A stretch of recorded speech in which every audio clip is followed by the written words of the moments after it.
Siapa yang tidak mengenal VOC? Kongsi Perdagangan Hindia Timur yang didirikan pada tanggal 20 Maret 1602, merupakan persekutuan dagang asal Belanda, yang mempunyai monopoli kepada kegiatan perdagangan di Asia. Dinamakan Hindia Timur, karena berada pula VOC, yang merupakan persekutuan dagang kepada kawasan Hindia Barat. Di kalangan orang Indonesia VOC mempunyai sebutan popular company atau company. Istilah ini diambil dari kata compagnie, dalam nama komplit perusahaan tersebut dalam bahasa Belanda. Tetapi, rakyat Nusantara semakin mengenal company sebagai tentara Belanda, karena penindasannya dan pemerasan kepada rakyat Nusantara yang sama seperti tentara Belanda. Namun, tahukah kalian, bahwa VOC memiliki sejumlah fakta? Apa-apa saja fakta itu? Untuk itu, Suara Bantahan akan menjelaskannya.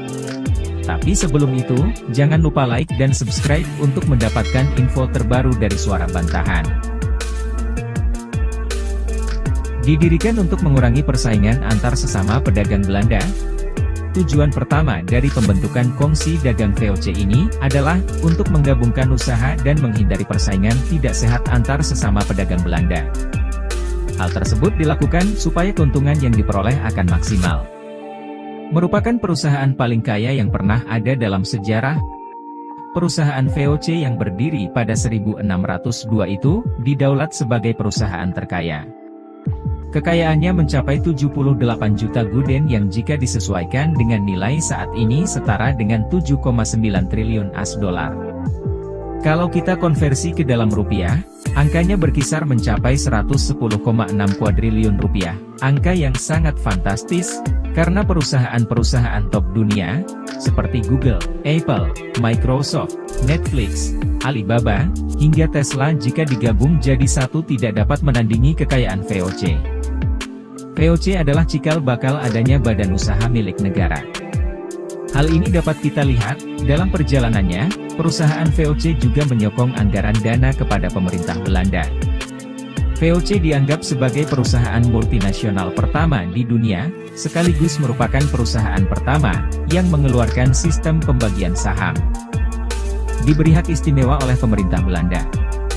Meskipun sebenarnya VOC merupakan sebuah badan dagang saja, tetapi badan dagang ini istimewa, karena didukung oleh negara Belanda, dan diberi fasilitas-fasilitas sendiri yang istimewa. Contohnya VOC boleh mempunyai tentara, dan boleh bernegosiasi dengan negara-negara lain. Mampu dikatakan, VOC merupakan negara di dalam negara. Memonopoli rempah-rempah di Asia. Tujuan pembentukan VOC jika dilihat lebih jelas adalah, untuk menguasai dan memonopoli sistem perdagangan rempah-rempah di Asia, terutama di Indonesia. Mengapa? Karena negara kita ini kaya akan sumber daya rempah-rempahnya.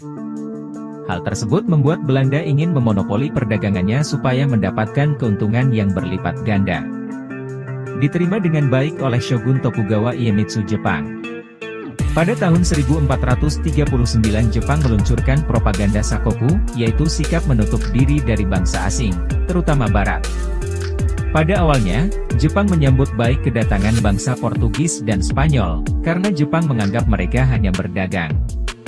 Namun, kedua negara itu membawa agama Kristen yang dapat merusak kondisi pemerintahan Jepang saat itu, sehingga dilarang memasuki Jepang.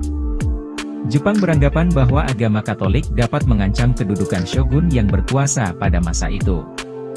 Sejak itu, hanya VOC Belanda dan Cina yang diizinkan datang ke Jepang, karena kedua negara tidak memiliki misi selain perdagangan.